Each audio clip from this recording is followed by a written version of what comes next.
Hello everyone, আমার নতুন একটা ব্লগে তোমাদের অনেক অনেক স্বাগত জানাই। আজ বানাচ্ছি চিকেন। তো চিকেনটাকে ভালো করে ধুয়ে নিয়েছি, তারপরে একে একে মিশিয়ে নিচ্ছি নুন, হলুদ গুঁড়ো, জিরে গুঁড়ো,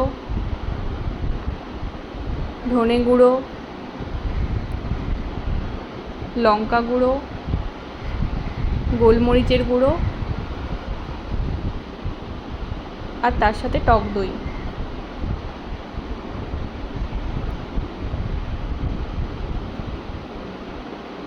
সবগুলোকে ভালো করে মিশিয়ে নিচ্ছি মাংসের সাথে।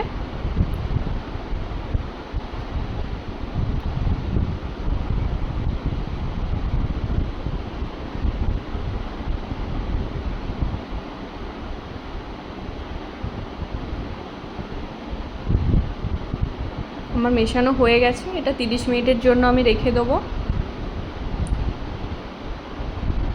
একটা কড়াই নিয়ে নিয়েছি, কড়াইটা গরম হতে দিয়ে দিচ্ছি সর্ষের তেল। তেলটা একটু গরম হতে দেবো। নিয়ে নিচ্ছি সামান্য অল্প চিনি আর শুকনো লঙ্কার ফোড়ন। লঙ্কাটা একটু ভেজে নেব।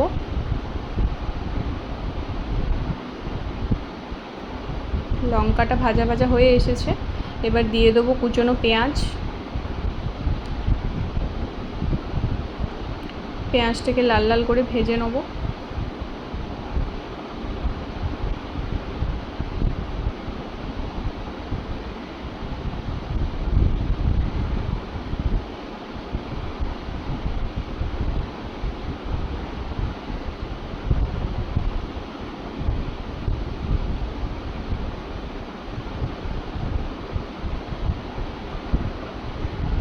পেঁয়াজটা ভাজা হয়ে গেছে, এবার দিয়ে দিচ্ছি আদা রসুন আর তার সাথে শুকনো লঙ্কা একসাথে পেস্ট করে নিয়েছিলাম।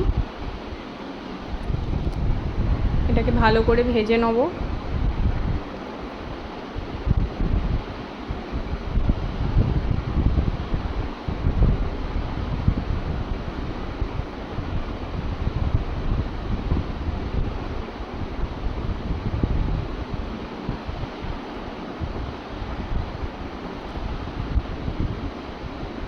ভাজা ভাজা হয়ে এসছে, এবার দিয়ে দেবো কুচনো টমেটো। টমেটোটাকে ভালো করে মিশিয়ে নেব।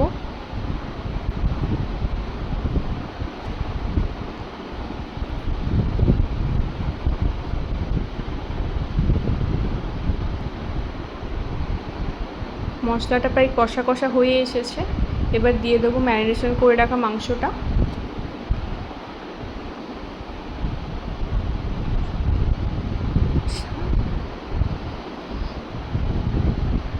মাংসটা ভালো করে মশলার সাথে মিশিয়ে নেব।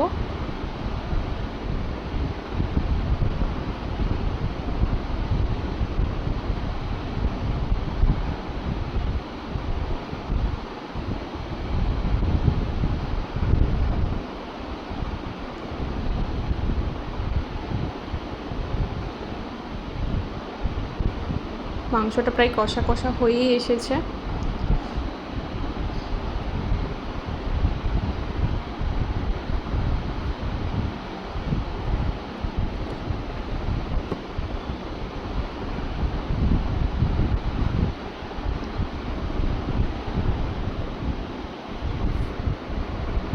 এরপর দিয়ে দিচ্ছি কাজু বাদাম বাটা।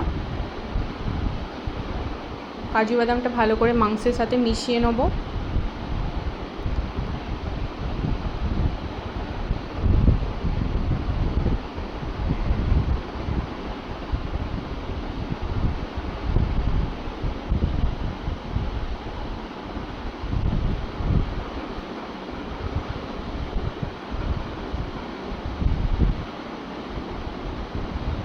দিয়ে দিচ্ছি সামান্য একটু জল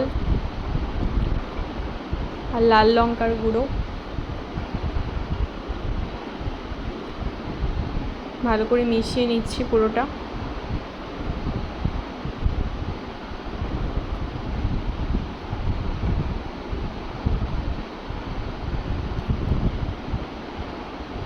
রান্নাটা প্রায় হয়ে এসেছে। এরপর উপর থেকে ছড়িয়ে দিচ্ছি কসুরি মেথি আর ধনেপাতা কুচি। তো আমার রান্না রেডি। তোমরা এটা ট্রাই করতে পারো এভাবে। ভাত বা রুটি দুটোর সাথে খেতেই এটা খুব ভালো লাগে।